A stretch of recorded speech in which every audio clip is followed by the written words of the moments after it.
दिल्ली के JNU campus में रात में जमकर हुआ बवाल। जेएनयू में रात में छात्रों के 2 गुट भिड़े।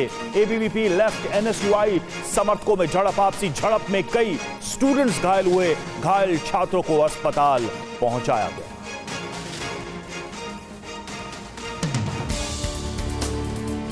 दिल्ली के जेएनयू कैंपस में शुक्रवार रात जमकर हंगामा हुआ। एबीवीपी समर्थक कुछ छात्रों ने वामपंथी संगठनों और एनएसयूआई कार्यकर्ताओं पर मारपीट और जानलेवा हमला करने का आरोप लगाया। इसके बाद कैंपस में जमकर हंगामा हुआ।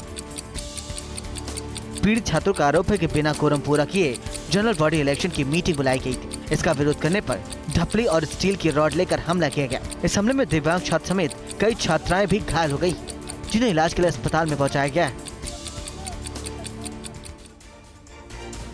आज संसद में राम मंदिर पर धन्यवाद प्रस्ताव पेश होगा। बीजेपी ने सभी सांसदों को जारी किया है व्हिप। प्रस्ताव पर नियम 193 के तहत होगी चर्चा।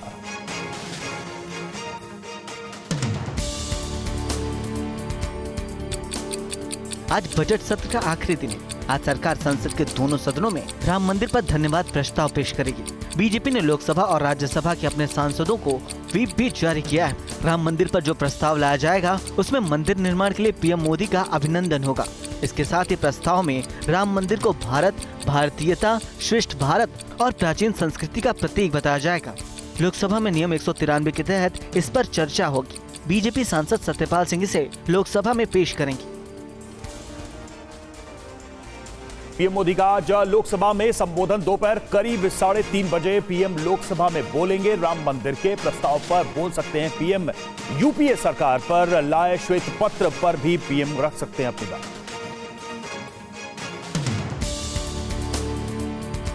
पीएम मोदी आज दोपहर करीब 3:30 बजे लोकसभा में अपना संबोधन देंगे। इस दौरान पीएम मोदी राम मंदिर पर लाए जाने वाले धन्यवाद प्रस्ताव पर बोल सकते हैं।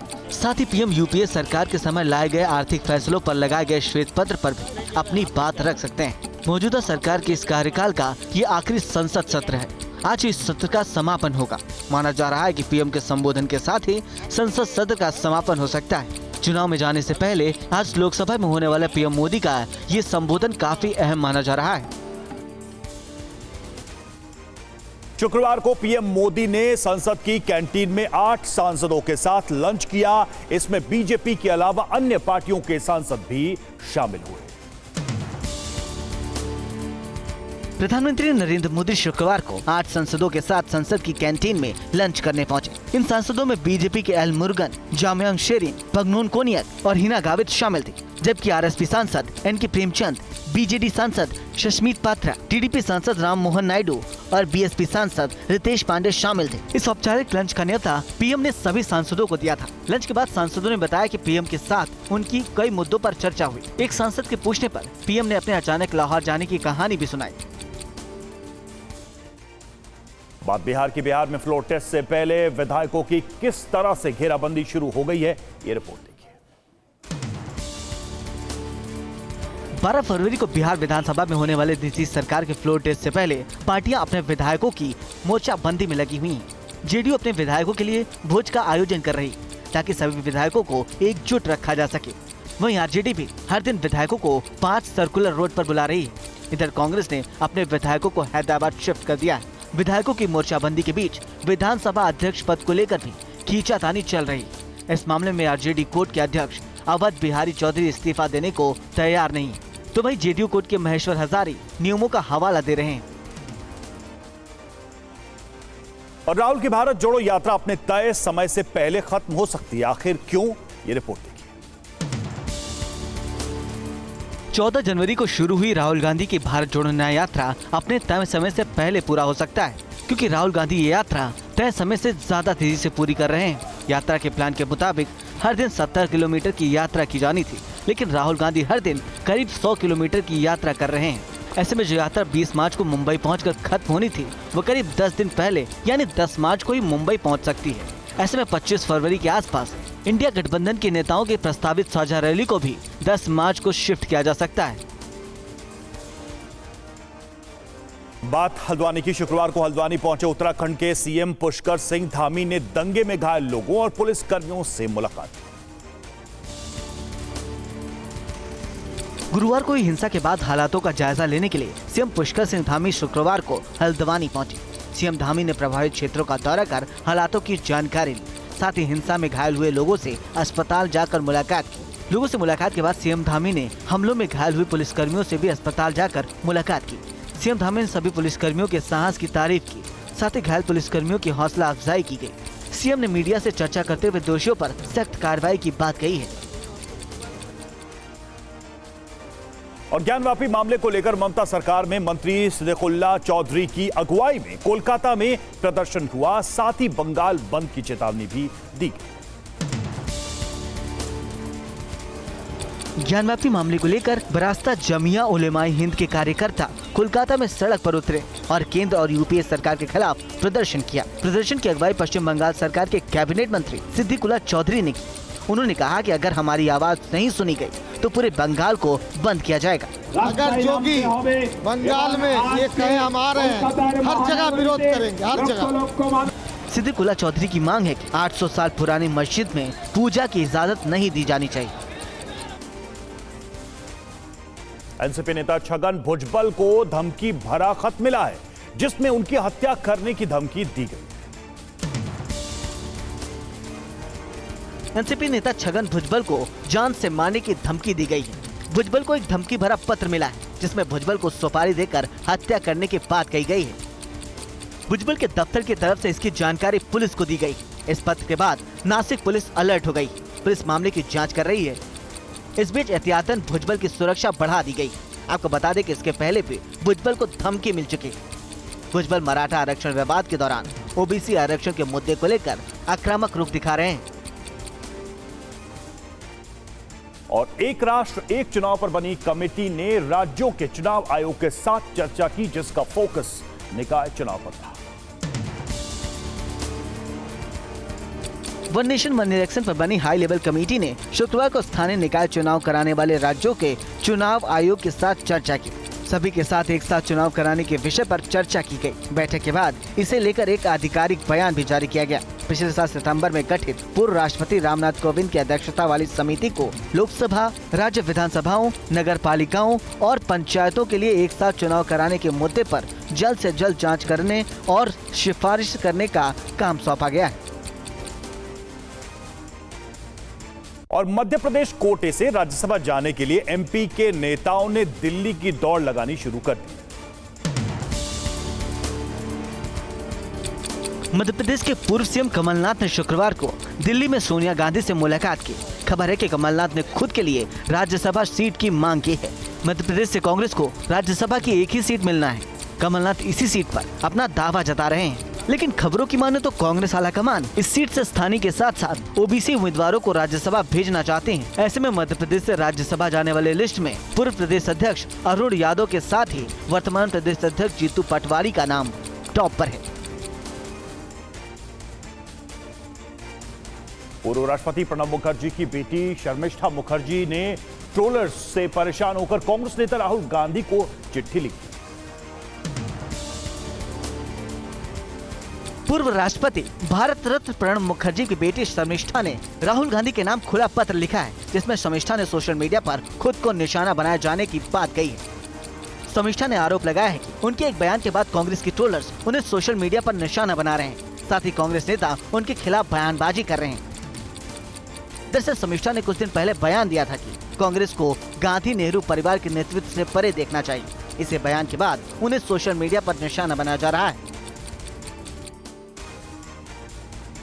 राजस्थान में हिजाब विवाद पर प्रदेश के शिक्षा मंत्री मदन दिलावर का बयान सामने आया है।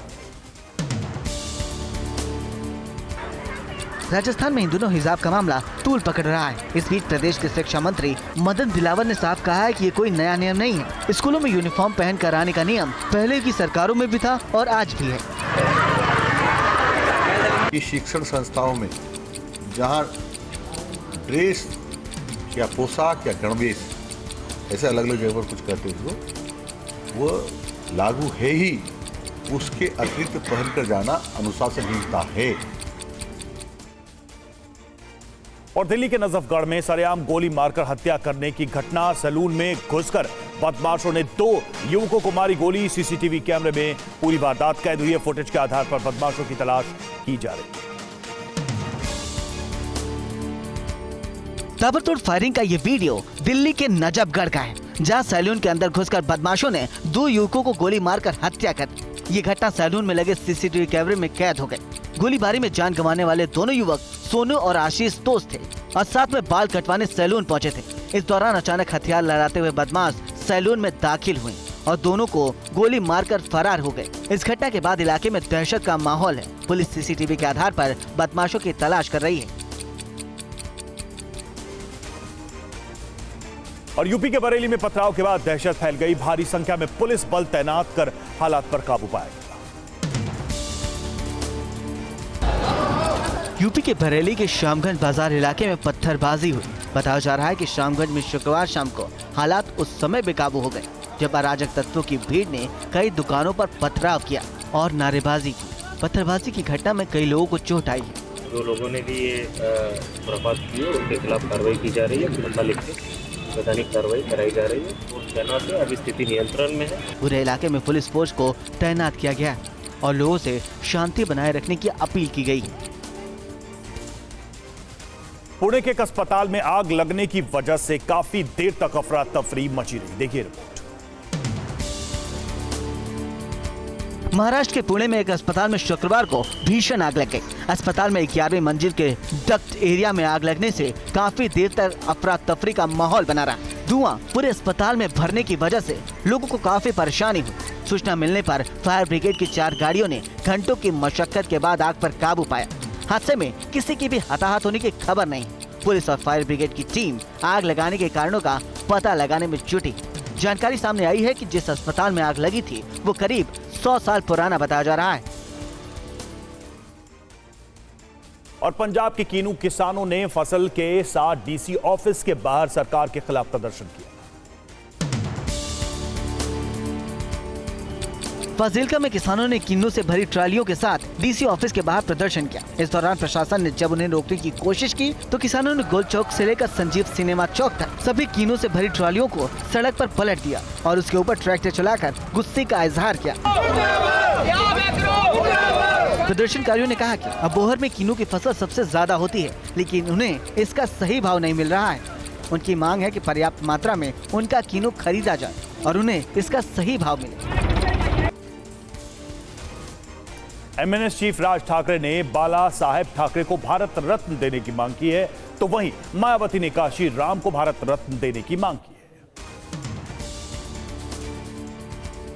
पीवी नरसिम्हा राव, एमएस स्वामीनाथन और चौधरी चरण सिंह को भारत रत्न दिए जाने की घोषणा के बाद कुछ अन्य नेताओं को भारत रत्न देने की पुरानी मांगे भी उठने लगी हैं। महाराष्ट्र के 2 बड़े नेताओं ने बाला साहब ठाकरे को भारत रत्न देने की मांग की।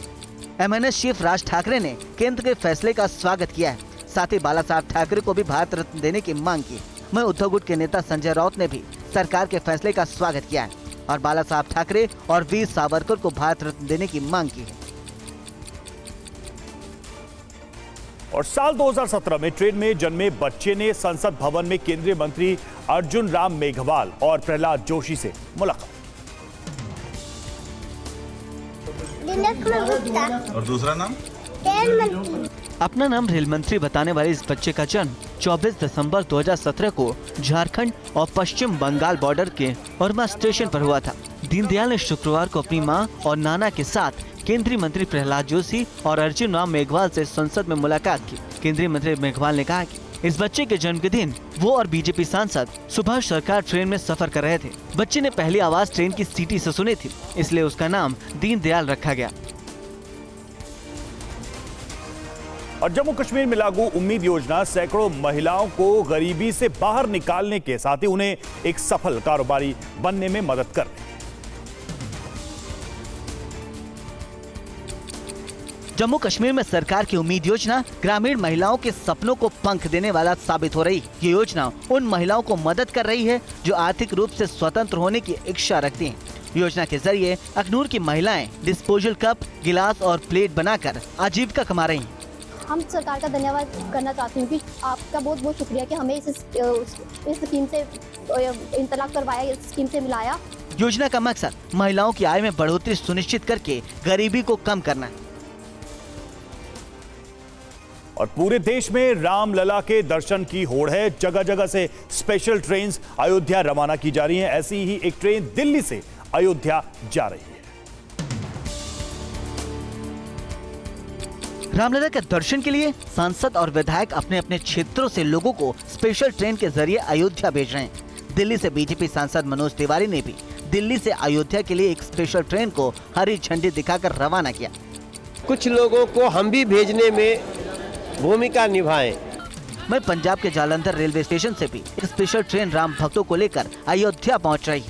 रवाना होने से पहले पूरा स्टेशन जय श्री राम के जय घोष से गूंज उठा। और कोलकाता में रह रहे चीन की कम्युनिटी के लोगों ने चाइनीज नव वर्ष का जश्न मनाया। इस दौरान लोग जमकर झूमे। पश्चिम बंगाल के कोलकाता में चीन के समुदाय के लोगों की ये चीनी न्यू ईयर का जश्न मनाने की तस्वीर है। चीनी नव वर्ष के मौके पर ड्रैगन शक्ति और सौभाग्य के प्रतीकों का प्रदर्शन किया गया।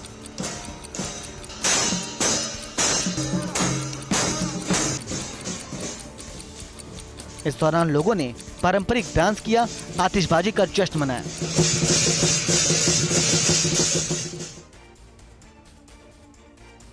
और अमेरिका के फ्लोरिडा में निजी विमान क्रैश होने से 2 लोगों की मौत हो गई। हादसे के बाद का वीडियो सामने आ रहा है। अमेरिका के फ्लोरिडा में हाईवे के पास एक प्राइवेट जेट दुर्घटनाग्रस्त होने से भीषण हादसा हो गया।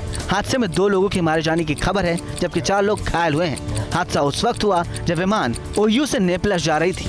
प्लेन क्रैश का भयावह वीडियो भी सामने आया है, जिसमें प्लेन पूरी तरह से आग की चपेट में नजर आ रहा है। मौके पर मौजूद लोगों ने बताया कि अचानक प्लेन जैसे ही नीचे आने लगा और सीधे हाईवे के किनारे आकर गिरा। इसके बाद प्लेन में भीषण आग लग गई, जिसमें 2 लोगों की मौके पर ही मौत हो गई, जबकि 4 लोग प्लेन से खुद को निकालने में कामयाब रहे। और पाकिस्तान में अभी भी वोटों की गिनती जारी है। अब तक इमरान समर्थित 97 उम्मीदवार जीते। नवाज की पार्टी के 66 उम्मीदवार ने जीत दर्ज की है। बिलावल भुट्टो की पार्टी के 51 उम्मीदवारों ने जीत हासिल की है।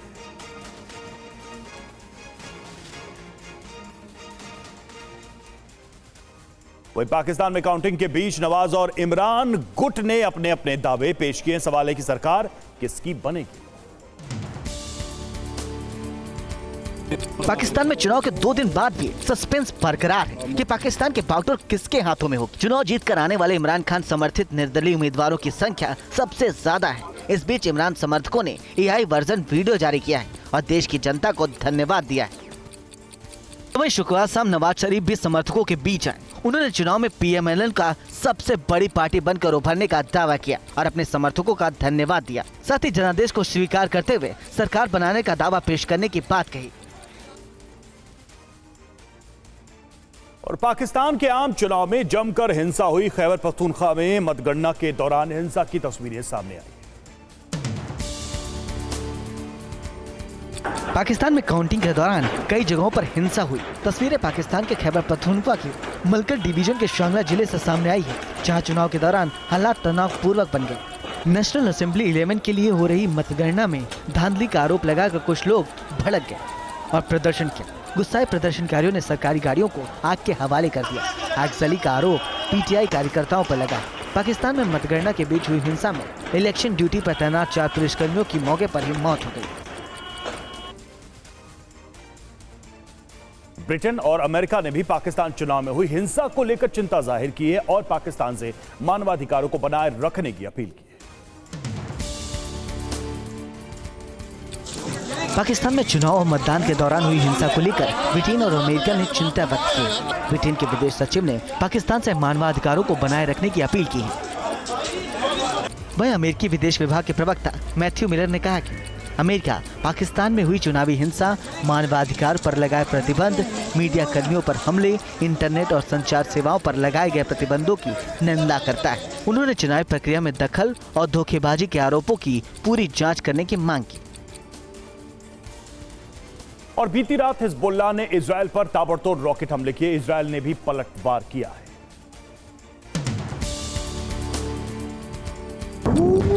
लेबनान से बीती रात इसराइल पर भीषण रॉकेट अटैक हुआ। हिजबुल्लाह ने इजरायली सेना के ठिकानों और इजरायली शहरों को निशाना बनाते हुए एक के बाद एक कई रॉकेट दागे। हालांकि तुरंत ही इसराइल का आयरन डोम एक्टिव हो गया और आयरन डोम ने हिजबुल्लाह के हमलों को नाकाम करते हुए सभी रॉकेट को हवा में ही नष्ट कर दिया। रॉकेट हमले के बाद काफी देर तक इजरायली शहरों में एयर रेड अलर्ट सायरन बजते रहे। हिजबुल्लाह के हमले के जवाब में इजरायली सैनिक ने भी हिजबुल्लाह के कई ठिकानों पर ताबड़तोड़ हमले किए। और अफ्रीकी देश सेनेगल में सरकार के खिलाफ जारी प्रदर्शन के दौरान जमकर बवाल हुआ है।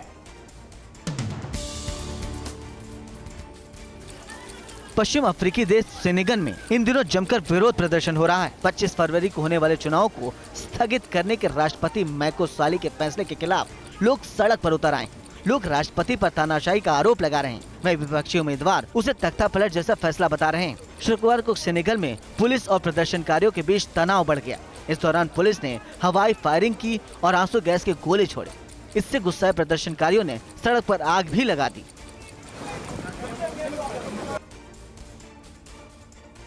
और दिल्ली के जेएनयू कैंपस में देर रात जमकर हंगामा हुआ है। एबीवीपी और लेफ्ट संगठन के छात्र आपस में भिड़े हैं। मारपीट में कई छात्र घायल हुए, अस्पताल में भर्ती किया गया है। लेफ्ट के छात्रों पर मारपीट का आरोप लगाया है। एबीवीपी के छात्रों ने जनरल बॉडी मीटिंग को लेकर यह विवाद हुआ था। शिकायत दर्ज कर ली गई है। पुलिस फिलहाल मामले की जांच कर रही है। पहले से ही लेफ्ट पार्टीज़ का ये इंटेंशन साफ कर रखे थे कि उन्हें वायलेंस करना, चाहे आइसा हो, एसएफआई हो, डीएसएफ हो, बापसा हो, ये सारे पार्टियां वहाँ पे खड़ी थी। जब उस तरफ से कॉमन स्टूडेंट जब आ रहे थे, आकर वहाँ पे खड़े हुए तो हुटिंग स्टार्ट उन्होंने किया। हुटिंग किया, उनके पास डफली थे तो लोहे के कील जैसा वो डफली होता है, डफली से उन्होंने एक को पिंच मारा। इसमें बहस होने लगी।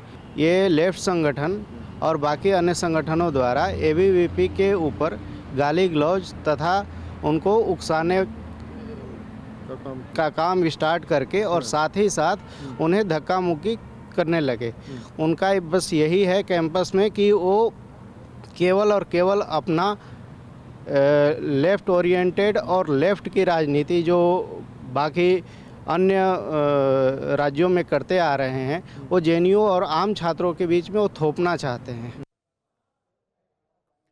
और अंशुमन हमारे संवाददाता इस वक्त जुड़े हुए, सीधे चलेंगे उनके पास। अंशुमन, मूल वजह क्या रही इस विवाद की और अब तक पुलिस की तरफ से क्या कार्रवाई हुई है? रवि, इस पूरे मामले पर जेएनयू के छात्रों का कहना है कि जिस तरीके से कल रात पूरे रात में हंगामा चला है, इनका कहना है कि छात्र संघ का चुनाव होने वाला है, जिसको लेकर इन लोगों की एक सभी संगठनों की छात्र संगठनों की एक कॉल की गई थी। सभी छात्र एक जगह इकट्ठे हुए थे, लेकिन छात्र संघ चुनाव से पहले एक कोरम पूरा करना होता है। 10% जो छात्र हैं संगठनों के, उनके सिग्नेचर होने चाहिए। इसके अलावा चीफ इलेक्शन कमीशन यानी छात्र संघ के कैंपस का कमीशन का एक गठन होना चाहिए, क्योंकि वो गठन नहीं हुआ था। इसको लेकर एबीपी के छात्रों ने इसका विरोध किया, जिस पर दूसरी पार्टी वामपंथी के जो छात्र थे उन्होंने हंगामा काटा और दोनों में जो बहस बढ़ती चली गई और बहस इतनी बड़ी कि मारपीट पर उतारू हो गई। और देर रात दिल्ली पुलिस ने भी जेएनयू कैंपस में पहुंचकर दोनों छात्रों को शांत कराया।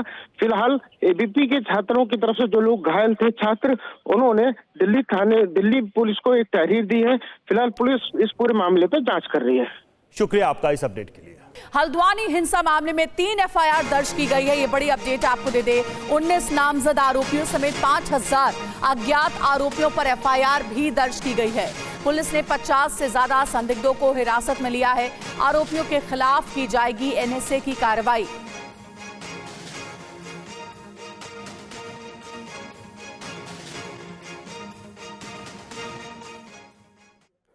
तो हल्द्वानी में अलर्ट पर है पुलिस प्रशासन। हल्द्वानी को 5 सुपर जोन में बांटा गया है। यह भी आपको बता दें, हल्द्वानी में 7 मजिस्ट्रेट की तैनाती की गई है।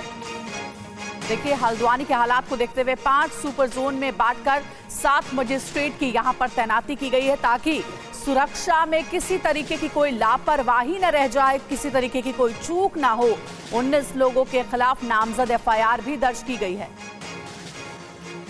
हल्द्वानी के विलेन की TV9 भारतवर्ष इन्वेस्टिगेशन आपको हम बताने वाले। दरअसल उत्तराखंड के हल्द्वानी में भड़की हिंसा में 6 लोगों की मौत हो चुकी है। हिंसा के बाद हल्द्वानी में कर्फ्यू लगा हुआ है और भारी सुरक्षा बल की तैनाती है। 10 कंपनी पैरामिलिट्री और 6 कंपनी PAC सुरक्षा व्यवस्था का काम संभाल रही है। हिंसा की जांच जारी है और सवाल उठ रहे हैं कि अचानक दंगा कैसे भड़का। TV9 भारतवर्ष आपको बताने जा रहा है कि हल्द्वानी का विलन कौन है और कौन है उसका गॉडफादर।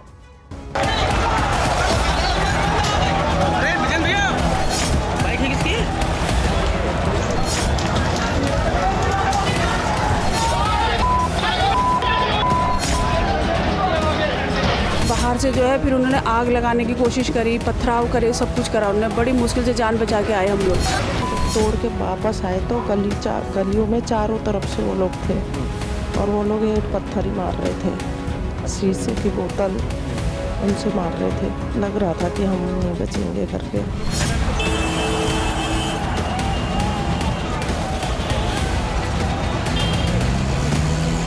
सड़क जो है वो चारों तरफ से पत्थरों से पटी पड़ी है।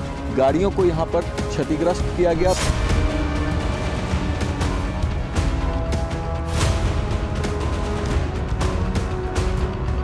रोड के किनारे जो बाइक पार्क थी उनमें से पेट्रोल निकाला गया। यहाँ पर आप देख सकते हैं कि ये बोतल है और इस बोतल के भीतर पेट्रोल भरा हुआ है।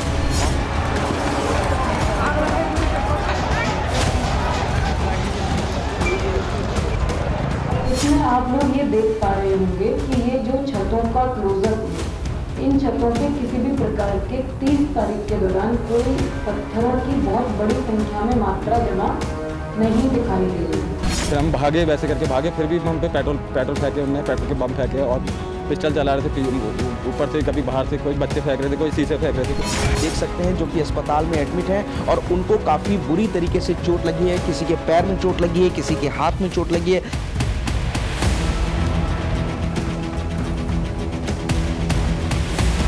ये पूरा थाना है और इस थाने के अंदर तक बलवाइयों ने ये अंदर घुसे और देखेंगे तो पूरा तोड़फोड़ के जो निशान है, पत्थर आपको बड़े बड़े नजर आ रहे हैं। ऐसे नसीब से हम लोग बचे हैं, हम ही जानते ऊपर वाले को बहुत शुक्रगुजार हैं हम लोग। और हमारे वापसी आने के बाद फिर गाड़ियों में आग भी लगा दी गई। फिर हमने सोचा कि अब नहीं बच पाएंगे बिल्कुल भी, तब हमने अपनी गाड़ी छोड़ के भागने का सोचा। वहाँ पर आंसू गैस वगैरह छोड़ी तो वो तो हमारे ऊपर ही आ पड़ी।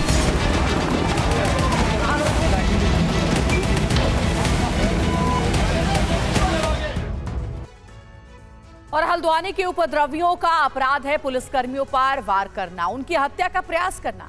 इसी से यह अंदाजा लगाया जा सकता है कि उत्पात करने वाले कितने दुस्साहसी थे और दुस्साहस कहां से आया उनका, कैसे हिंसा की चिंगारी भड़काई गई, कैसे प्रशासन और पुलिस टीम को सक्रिय गलियों में फंसाया गया। इस हिंसा की साजिश कब रची गई, यह हिंसा कितनी सुनियोजित तरीके से की गई। घटनास्थल पर पहुंचकर TV9 भारतवर्ष की टीम ने इसकी पड़ताल की है। देखिए हिंसा की साजिश का घटनाक्रम और उसके प्रमाण।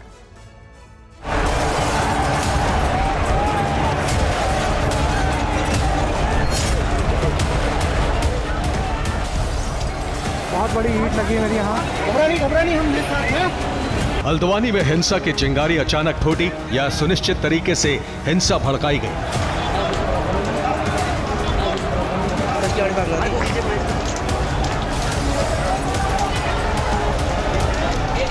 क्या हल्द्वानी में हिंसा और आगजनी के पीछे कोई संगठन है?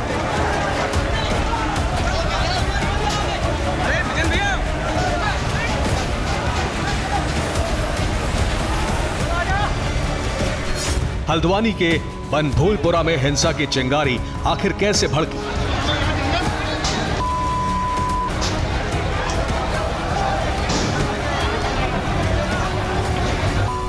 TV9 भारतवर्ष पत्थरबाजों, आगजनी करने वालों और पुलिस नगर निगम की टीम के बीच हुए संघर्ष का साक्षी बना। और आज हल्द्वानी हिंसा के पैटर्न को साक्ष्यों सहित डिकोड करेंगे हमारे संवाददाता। इन मोटरसाइकिलों से ही पेट्रोल निकालकर पेट्रोल बम तैयार किए गए। ये देख सकते हैं आप कि यहाँ पर लाइटर भी मौजूद है और इस बोतल में पेट्रोल भी मौजूद है। पत्थरबाजी बहुत जबरदस्त की गई। पहले से ही ये पत्थर रखे गए थे और उसके बाद इन पत्थरों का इस्तेमाल इस थाने के अंदर घुस करके बलवाइयों ने तोड़फोड़ किया।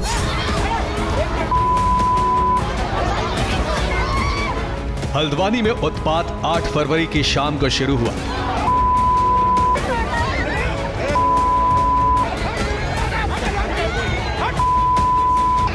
8 फरवरी की शाम नगर निगम और पुलिस की टीम हल्द्वानी के बनभूलपुरा क्षेत्र पहुंची। हाईकोर्ट के आदेश पर सरकारी जमीन से अतिक्रमण हटाने का अभियान चलाया गया। सरकारी जमीन पर एक मदरसा और मस्जिद पर बुलडोजर चलाया गया। अवैध ढांचे ध्वस्त होने के साथ ही पथराव शुरू हो गया। इसके बाद आगजनी शुरू हो गई। हमलावर भीड़ ने बनभूलपुरा थाने में आग लगा दी।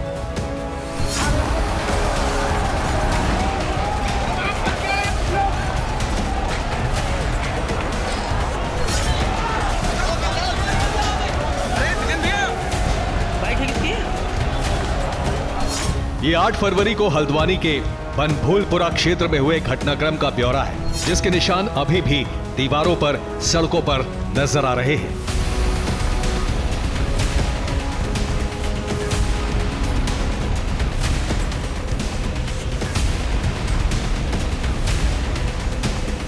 ये पूरा थाना है और इस थाने के अंदर तक बलवाइयों ने ये अंदर घुसे और देखेंगे तो पूरा तोड़फोड़ के जो निशान है, पत्थर आपको बड़े बड़े नजर आ रहे हैं। पत्थरबाजी बहुत जबरदस्त की गई। देखिए किस तरीके से ये हेल्प डेस्क है जो थाने के अंदर घुसते हैं, यहाँ पर भी पूरी तोड़फोड़ की गई है और इसके अंदर ये पूरे जो रूम बने हुए हैं, इन पूरे रूम को यहाँ पर तोड़ा गया, शीशे तोड़े गए हैं।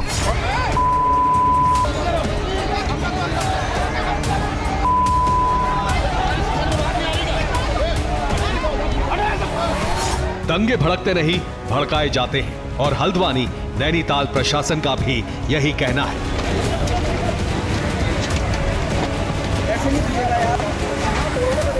15-20 दिन से हल्द्वानी के अलग अलग क्षेत्रों में और उससे पहले से भी माननीय उच्च न्यायालय के आदेश के बाद भी अतिक्रमण पर कार्रवाइयाँ हुई हैं। अन्य जो स्टेट गवर्नमेंट के द्वारा भी जो है सरकारी भूमि पर अवैध अतिक्रमण को हटाए जाने के संबंध में जिला स्तर पर टास्क फोर्स गठित करी गई है। सरकारी संपत्तियों की सुरक्षा के दिशा निर्देश दिए गए हैं। सरकारी संपत्तियों की GIS मैपिंग करी जा रही है। जो कब्जे हैं उनको हटाया जा रहा है।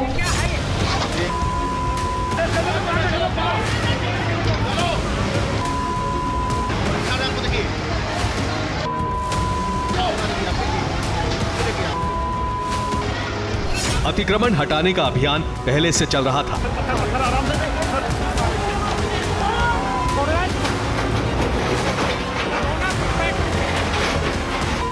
प्रशासन का यह भी कहना है कि 30 जनवरी को अवैध मदरसा और धार्मिक स्थल हटाने का नोटिस दिया गया था। संबंधित पक्ष को अतिक्रमण हटाने के बारे में करीब 10 दिन पहले जानकारी दी गई थी।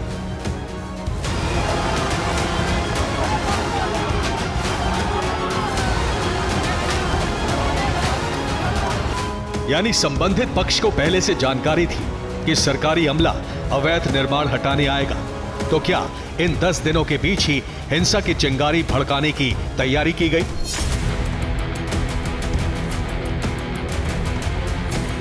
नैनीताल जिला प्रशासन की ओर से जारी की गई कुछ तस्वीरें इसी ओर इशारा कर रही हैं। डीएम नैनीताल वंदना सिंह ने जो तस्वीरें दिखाई, उन्हें देखकर यह कहा जा सकता है कि सब कुछ सुनियोजित तरीके से किया गया।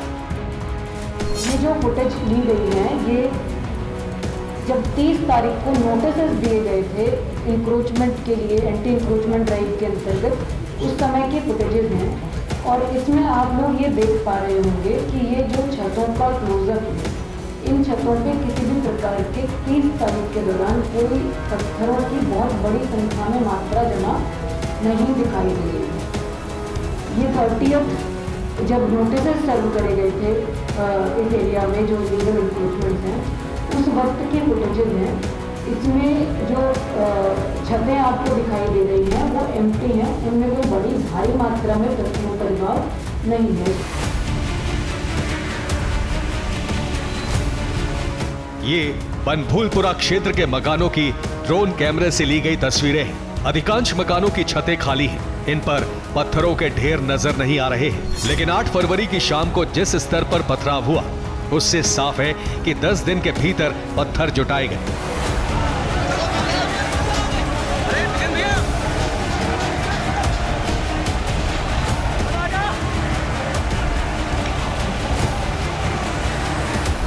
टीवी 9 भारतवर्ष संवाददाता ने जितनी संख्या में पत्थर दिखाए, उससे लगता है कि प्लानिंग के तहत हर हाथ पत्थर थमाए गए हों।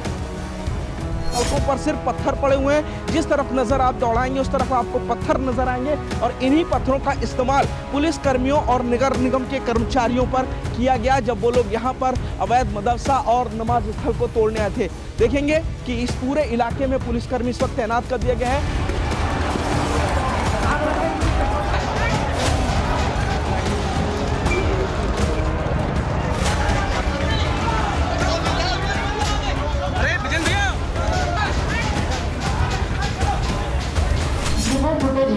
फर्स्ट टाइम आगजनी शुरू करी गई जब पहली गाड़ी या पहली बाइक को आग लगाई गई।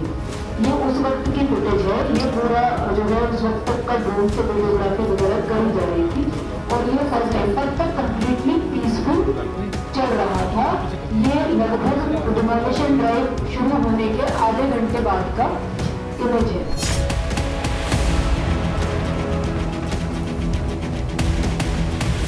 ये आगजनी की पहली चिंगारी है।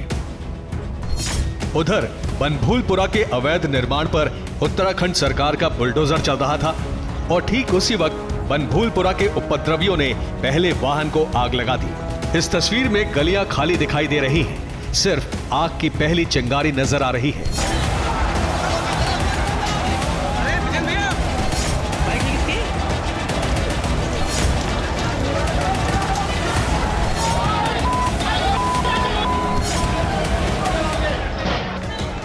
आगजनी की पहली चिंगारी भड़की और गलियों में उपद्रवी नजर आने लगे। आप इस वीडियो में देख पा रहे होंगे कि यहाँ ना तो कोई पुलिस फोर्स किसी को प्रोवोक कर रही है, किसी को भड़का नहीं रही, किसी को मार नहीं रही, किसी को किसी भी प्रकार से कोई नुकसान पहुंचाने की कोशिश नहीं कर रही है, ना एडमिनिस्ट्रेशन की टीम ना पुलिस की। तस्वीरों में गलियों से निकलते लोग दिख रहे हैं और पत्थर उठाते नजर आ रहे हैं। धीरे धीरे लोग गलियों में जमा होने शुरू हुए और अचानक एक साथ हमलावर भीड़ टूट पड़ी। ये आप मॉब देख रहे हैं, ये वो मॉब है जो पहली बार इकट्ठा होना उस गली में शुरू हुआ जब आगजनी शुरू हुई। जो पेट्रोल बम फेंकना है या किसी भी प्रकार का वायलेंस जो शुरू किया गया उस वक्त ये मॉब इकट्ठा हुआ अचानक। ये डिमोलिशन ड्राइव शुरू होने के 45 मिनट्स बाद की फुटेज। आगजनी के वक्त जो गलियां खाली दिख रही थी वो एकाएक भीड़ से भर गई। भीड़ ने पुलिस टीम के निकलने के रास्ते को जाम कर दिया। प्रशासन की टीम अंदर फंस चुकी थी। TV9 टीम ने जिन घायल पुलिस कर्मियों से बात की उन्होंने भी यही कहा। हम जब गए थे तो वहाँ ठीक ठाक था मौसम, वो हल्का हल्का पत्थर का यूज कर ही रहे थे। हम आ रहे थे घर को तो उनमें छतों से अंदर अंदर हो गया था। मेरे ख्याल से लाइट भी चले गई थी उस टाइम। वो चारों तरफ से पत्थर मारने लग गए तो हम वहाँ पर आंसू गैस वगैरह वगैरह छोड़ी तो हमारे ऊपर ही आ पड़ी। सब कुछ तय था। घटना वाले दिन से पहले पत्थर जमा किए। पहले प्रशासन की टीम को मौके पर आने दिया गया। टीम के अंदर पहुंचते ही आगजनी की गई। आगजनी के बाद पथराव शुरू हुआ। प्रशासन की टीम को फंसाने के लिए गलियां जाम कर दी गई। प्रशासन की टीम को मौके पर फंसाने के बाद उपद्रव फैलता गया। पथराव तेज हो गया। आग फैलती चली गई। ये आप देखते रहिए, ये उस वक्त की फुटेज है जब थाने को अटैक करा गया। तो थाने पर पेट्रोल बम फेंके गए। थाने के बाहर जो वाहन खड़े हुए थे उनको जलाया गया। थाने के अंदर जो ऑफिसर्स फंसे हुए थे उन पर अटैक किया गया। ये उस वक्त की वीडियो फुटेज है। इसमें आपको दिख रहा है कि कोई भी दोस्त ना तो किसी के साथ कोई जोर जबरदस्ती कर रही है, ना किसी को किसी प्रकार का नुकसान पहुंचाने की कोशिश कर रही है। बनभूलपुरा की गलियों से निकलकर भीड़ का एक बड़ा हिस्सा थाने पर पहुंच गया और वाहनों में आग लगानी शुरू कर दी। दंगाइयों ने पहले से ही पेट्रोल बम बनाने की तैयारी कर रखी थी। TV9 भारतवर्ष संवाददाता अभिजीत ठाकुर ने मौके पर इसके प्रमाण देखे। रोड के किनारे जो बाइक पार्क थी उनमें से पेट्रोल निकाला गया। यहाँ पर आप देख सकते हैं कि ये बोतल है और इस बोतल के भीतर पेट्रोल भरा हुआ है और इन मोटरसाइकिलों से ही पेट्रोल निकालकर पेट्रोल बम तैयार किए गए। ये देख सकते हैं आप कि यहाँ पर लाइटर भी मौजूद है और इस बोतल में पेट्रोल भी मौजूद है। और थाने के बाहर खड़े वाहनों को दंगाइयों ने जला दिया और पेट्रोल बम बनाने के लिए प्लास्टिक कांच की बोतलों का इस्तेमाल किया। ये पूरा इन्वेस्टिगेशन जो आपने बिल्कुल ग्राउंड जीरो पे मेन जगह मदरसे के पास तक आप पहुंचे, वहां का क्या मंजर था, किस तरीके से पेट्रोल पंप का इस्तेमाल हुआ? जी देखिए, सबसे पहले तो जो शुरुआत में पेट्रोल बम जो है वो हाथों में लेकर आए, लेकिन उसके बाद मंजर ये था कि जो कबाड़ी के लोग जो बोतल इकट्ठा करते हैं उसके पूरे थैले को बाकायदा लाया गया था और उसमें से प्लास्टिक की बोतलों को निकाल के और जो मोटरसाइकिल खड़ी होते हैं सड़क के किनारे उनके पाइप को खींच के उसमें से पेट्रोल निकाला गया है, उसमें भरा गया है और लाइटर से जलाकर वो पेट्रोल बम जगह जगह पर मारे गए हैं, जो कि ये फटाफट काम हो सकता है, तेजी से काम हो सकता है और ये बिना योजना के काम नहीं हो सकता। उपद्रव शुरू करने से पहले ही कदम कदम की प्लानिंग कर ली गई थी। दंगाइयों ने थाने पर हमला भी प्लानिंग के साथ किया। पहले प्रशासन की टीम को मौके पर फंसाया गया। गलियां जाम करने के बाद पथराव, आगजनी शुरू हुई। पेट्रोल बम बनाने के लिए बोतलें जमा की गई। सड़कों पर खड़े वाहनों से पेट्रोल निकालकर बम बनाए गए। थाने से बैकअप टीम ना पहुंचे, इसलिए थाने पर हमला कर दिया गया। आग लग रही थी, बीच में बाइक जल रहे थे, स्कूटियां जल रही थी, 3-4 जगह तो बहुत हमारे रास्ते रोक दिए उन्होंने।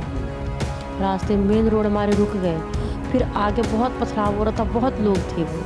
फिर हमने करीब 100 या 150 पुलिसकर्मी हमारा था, हमने छोटी गली चूज की। उस गली में भी ऊपर से पत्थर थे, घरों से पत्थर आ रहे थे। हम उधर जाए, सामने से पत्थर, जिस गली को हम चूज करें ऊपर से पत्थर, सामने से पत्थर। हल्द्वानी हिंसा में TV9 की इन्वेस्टिगेशन बता रही है कि सब कुछ सुनियोजित था, सब कुछ तय था। अभिजीत ठाकुर, पुनीत शर्मा, TV9 भारतवर्ष, हल्द्वानी।